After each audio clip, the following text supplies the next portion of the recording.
શાળાની કેન્ટીનમાં બાળકોને પીરસાતા ભોજનની ગુણવત્તાને લઈને આરોગ્ય વિભાગે તપાસનો ધમધમાટ શરૂ કર્યો। આનંદ નિકેતન સ્કૂલની ઘટનાને પગલે અમદાવાદના વિવિધ શાળાઓની કેન્ટીનમાં ચેકિંગ કરવામાં આવ્યું છે અને બાળકોને અપાતા ભોજનના સેમ્પલ પણ લેવામાં આવ્યા છે। બીજી બાજુ શ્રાવણ માસને લઈને રાજકોટમાં આરોગ્ય વિભાગે ખાદ્ય પદાર્થોના વેચાણ કરતા વેપારીઓ સામે કરી છે કાર્યવાહી।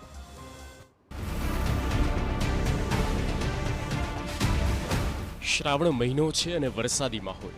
આ સિઝનમાં રોગચાળો ફેલાવાનો વધુ ભય રહેતો હોય છે અને શ્રાવણ એટલા માટે કારણ કે આ મહિનામાં ફરાળ ખાવાનું વધી જતું હોય છે। તેવામાં ફૂડની ક્વોલિટી જળવાય તે મહત્વનું છે।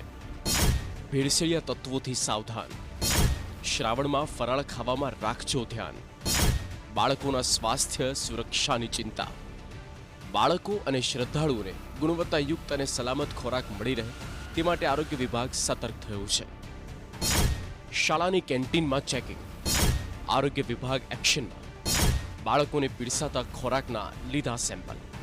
અમદાવાદના આનંદ નિકેતન સ્કૂલની ઘટનાને પગલે શાળાઓની કેન્ટીનમાં અપાતા ભોજનને લઈને આરોગ્ય વિભાગ એક્શનમાં આવ્યું છે।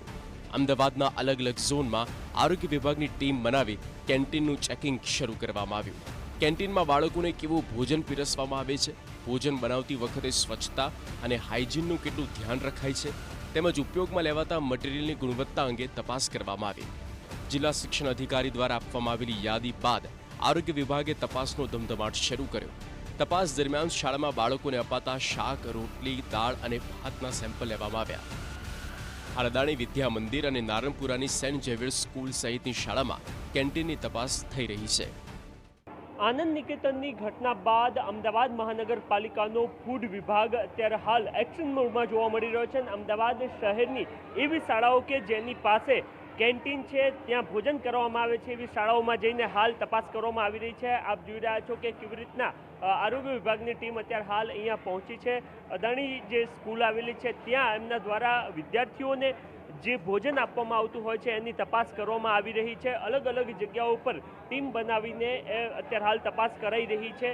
આપ જોઈ રહ્યા છો કે કેવી રીતના જે પણ ભોજન કરાવવામાં આવી રહ્યું છે બાળકોને, વિદ્યાર્થીઓને, એની તપાસ કરવાઈ રહી છે। આ સિવાય એના સેમ્પલિંગની પ્રક્રિયા પણ કરવામાં આવી રહી છે અને ત્યારબાદ જો સેમ્પલમાં અનહાઇજીન વસ્તુ મળશે તો ત્યારબાદ એ સંદર્ભની અંદર કાર્યવાહી પણ થતી જોવા મળશે। મહત્વનું છે કે આનંદ નિકેતનની જે કેન્ટીન છે એમાંથી કાચ મળ્યો હતો અને એ કાચ મળવાની ઘટના બન્યા બાદ મહાનગરપાલિકાની ટીમ દ્વારા અલગ અલગ અમદાવાદ શહેરમાં આવેલી લગભગ 50 કરતાં પણ વધારે જે શાળાઓ છે ત્યાં હાલ તપાસ કરવામાં આવી રહી છે।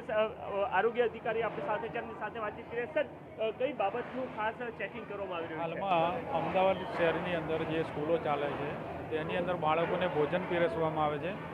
એ ભોજન પીરસવાવાળી જગ્યા છે તે લાયસન્સ ધરાવે છે, હાઇજેનિક કન્ડિશન છે કે નહીં, યોગ્ય ગુણવત્તાવાળા ખાદ્ય પદાર્થો રો મટીરિયલ વાપરે છે કે નહીં, એનું ચેકિંગ હાથ ધરાઈ રહ્યું છે અને જરૂર પડે ખાદ્ય પદાર્થના નમૂનાઓ લઈ લેબોરેટરીમાં પરીક્ષણ અર્થે મોકલી આપવામાં આવશે। આમ જનરલી કેન્ટીન જે શાળાઓ ધરાવે છે એમને કઈ કઈ બાબતોનું ખાસ ધ્યાન રાખવું જરૂરી છે? સૌથી પહેલાં તો એમને food safety and standard act 2006 અન્વયે લાયસન્સ મેળવવાનું હોય છે। ત્યારબાદ જે રો મટીરિયલ ખરીદ કરવામાં આવે છે એ સારી ગુણવત્તાવાળું ખરીદ કરવાનું હોય છે।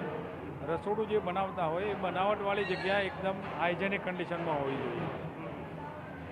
ઓકે, તો અત્યારે હાલ જે આરોગ્ય વિભાગની ટીમ છે એમના દ્વારા તપાસ કરવામાં આવી છે અને મોટાભાગની વસ્તુઓ જે નિયમો છે એ મુજબ થતી હોય એવું એમના પ્રાથમિક તપાસમાં સામે આવ્યું છે। તમામ સેમ્પલ લેવામાં આવે છે, કારણ કે અહીંયા વિદ્યાર્થીઓને જે પણ કંઈ ભોજન કરાવવામાં આવે છે એના સેમ્પલ લઈ લેવામાં આવ્યા છે અને એ લેબોરેટરીમાં મોકલી આપવામાં આવશે અને એ સેમ્પલ બાદ જો કંઈ વાંધાજનક વસ્તુઓ મળશે તો આરોગ્ય વિભાગની ટીમ દ્વારા શાળા સામે કાર્યવાહી પણ કરવામાં આવશે।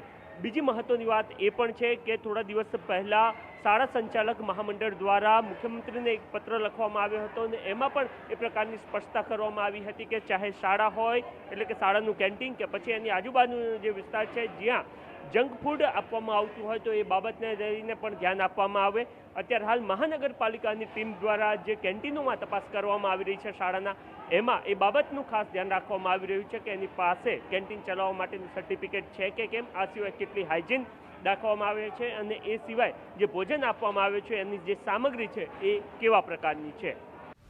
આગામી સમયમાં અન્ય શાળાઓની કેન્ટીનમાં પણ ચેકિંગ હાથ ધરાય તેવી શક્યતા છે। શ્રાવણ મહિનામાં આરોગ્ય વિભાગ સતર્ક, 37 પેઢીઓમાં થઈ તપાસ, 5ને નોટિસ. શ્રાવણમાં ખાદ્ય પદાર્થોની ગુણવત્તા અને સ્વચ્છતા જળવાઈ રહે તે માટે રાજકોટ આરોગ્ય વિભાગ દ્વારા વિવિધ પેઢીઓમાં તપાસ કરવામાં આવી. આરોગ્ય વિભાગની ટીમે શહેરની 37 પેઢીઓમાં ચેકિંગ કર્યું. તપાસ દરમિયાન 53 કિલો અખાદ્ય અને વાસી જથ્થો મળી આવતા તેનો સ્થળ પર નાશ કરવામાં આવ્યો. આ તપાસ દરમિયાન 12 પેઢીઓમાંથી ફરાળી પેટીસ અને ફરાળી લોટના નમૂના લેવામાં આવ્યા. આ નમૂનાઓને વધુ તપાસ માટે મોકલવામાં આવ્યા છે. આ ઉપરાંત 5 પેઢીઓને સ્ટોરેજ, લાયસન્સ, હાઇજેનિક કન્ડિશન અંગે ખામીઓ જણાતા નોટિસ ફટકારવામાં આવી છે. આમ સિઝનનો લાભ ખાટવા માટે કેટલાક વેપારીઓ ખોરાકની ગુણવત્તા સાથે ચેડા કરતા હોય છે, તેની સામે જરૂર છે સતર્ક રહેવાની. Bureau report, TV9.